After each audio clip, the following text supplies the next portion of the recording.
आज का टॉपिक है हमारा एक्टिव और पैसिव। तो एक्टिव एंड पैसिव वॉइस में आज हम सीखेंगे। हम लोगों ने सिंपल सेंटेंस सीख लिए हैं, इंटरोगेटिव सीख लिए हैं। आज हम लोग इंपेरेटिव सेंटेंसों को सीखते हैं कि इंपेरेटिव सेंटेंसों को 1 मिनट में किस प्रकार से हम लोग एक्टिव से पैसिव बना देते हैं। तो इसके लिए हमने यहाँ पर लिख दिया है कि यहाँ पर फार्मूले मैंने लिख दिए हैं। 3 फार्मूले हैं। आप किसी भी फार्मूले से जो है एक्टिव और पैसिव वाक्यों को आसानी से बना सकते हैं। पहले थोड़ा हम समझते हैं इंपेरेटिव सेंटेंस क्या होता है। तो इंपेरेटिव सेंटेंस में क्या होता है कि ये वाक्य जो है क्रिया से प्रारंभ होते हैं और इन वाक्यों में कर्ता यू छिपा रहता है। तो जो वाक्य क्रिया से प्रारंभ हो, कर्ता यू छिपा रहे, जिनमें आदेश दिया जाए, प्रार्थना की जाए, सलाह दी जाए, सुझाव दिए जाएं, तो ऐसे वाक्यों को हम जो है इंपेरेटिव सेंटेंस बोलते हैं, आज्ञा सूचक वाक्य बोलते हैं। तो एक कोई इंपेरेटिव सेंटेंस लेते हैं और फिर देखते हैं कि उसे देखो हम किस प्रकार से 1 मिनट में जो है हम किस प्रकार से पैसिव कर देते हैं।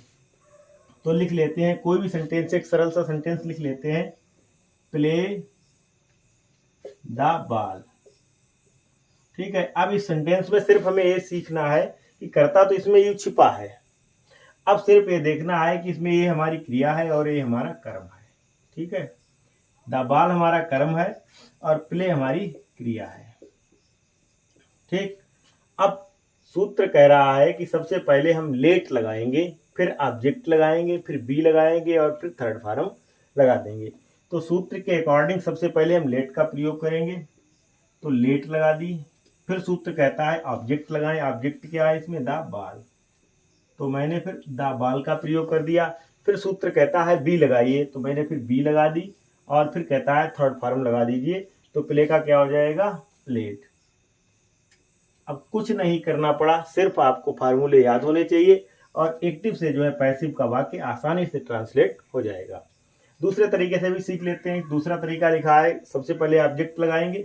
अगर ये तरीका कठिन लगे तो आप दूसरे तरीके को सीख सकते हैं। तीनों तरीके इसलिए लिखे गए हैं कि आपको कॉम्पिटिटिव एग्जाम में पता नहीं किस तरीके से पूछ लेता है, इस तरीके से लिख देगा या इस तरीके से लिख देगा या इस तरीके से लिख देगा। अगर आप एक ही फार्मूला याद करते हैं तो दिक्कत हो जाती है। तो तीनों फार्मूलों से समझ लेते हैं कि दूसरे तरीके से देखते हैं। सूत्र कह रहा है सबसे पहले ऑब्जेक्ट लगाएंगे। ऑब्जेक्ट इसमें है द बॉल, तो द बॉल से बॉल लिख दिया। फिर कह रहा सूत्र शुड बी लगाइए, तो शुड बी का प्रयोग कर दिया। और फिर सूत्र कहता है थर्ड फॉर्म लगा दीजिए और फिर हो जाएगा प्लेट। तो the ball should be plate, यहाँ पर बी और लगेगी, should be plate.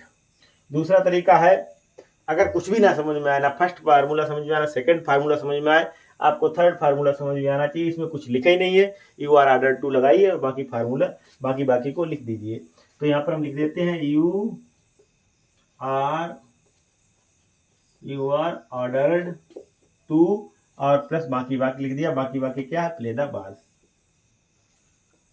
Play the ball. तो इस तरीके से हम इंपेरेटिव सेंटेंसों को आसानी से सीख सकते हैं। कोई भी वाक्य, अगर वाक्य में प्लीज शब्द आ जाए, अगर वाक्य में प्लीज शब्द आ जाता है तो हम यू आर रिक्वेस्टेड टू का प्रयोग कर देते हैं। अगर प्लीज शब्द आएगा तब, जैसे प्लीज सिंग ए सॉन्ग। अगर प्लीज शब्द आ जाएगा तो यू आर रिक्वेस्टेड टू का प्रयोग करेंगे, तब किसी भी नियम का, इनमें से किसी भी नियम का प्रयोग नहीं होगा। यू आर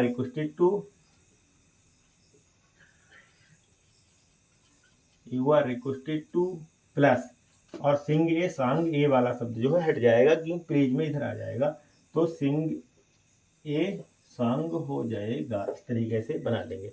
अगर नाट का प्रयोग होगा कहीं पर भी, किसी भी वाक्य में, अगर इंपेरेटिव सेंटेंस का अगर नेगेटिव वाक्य है, अगर उसमें नाट का प्रयोग होता है तो डू हटा देते हैं और नाट का प्रयोग जो है यहाँ पर कर लेंगे, यहाँ पर कर लेंगे और यहाँ पर कर लेते हैं नाट वाले वाक्य को। जैसे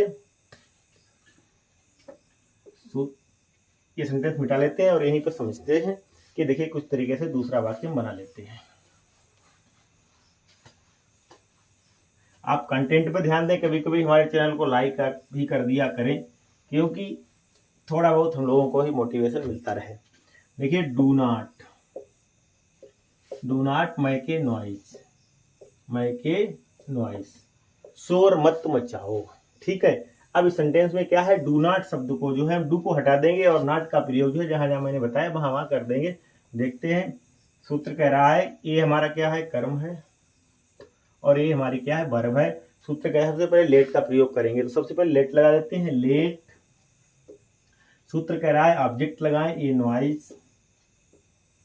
फिर अब बी है, बी से पहले मैंने नॉट का बताया प्रयोग, नॉट कर देंगे, नॉट बी और मैड। मैड की थर्ड फॉर्म जो है मैड हो जाएगी। दूसरा वाक्य देखते हैं, दूसरे नियम से देखते हैं। ऑब्जेक्ट कह रहा है, सबसे पहले ऑब्जेक्ट लगाइए, और ऑब्जेक्ट क्या है, a noise. A noise should not be mad हो जाएगा, क्योंकि शुड के और दोनों के बीच में नॉट का प्रयोग होगा, थर्ड फॉर्म लग जाएगी आपकी मैड।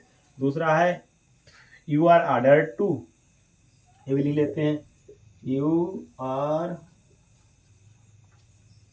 ऑर्डर्ड, और टू से पहले नॉट का प्रयोग हो जाएगा, you are ordered not to make a noise, make a noise. तो इतनी आसानी से हम लोग सीख लेते हैं, कितने सरल तरीके को मैंने समझाया है कि इस तरीके से जो है एक्टिव से पैसिव वाक्यों को हम यहाँ पर बना लेते हैं।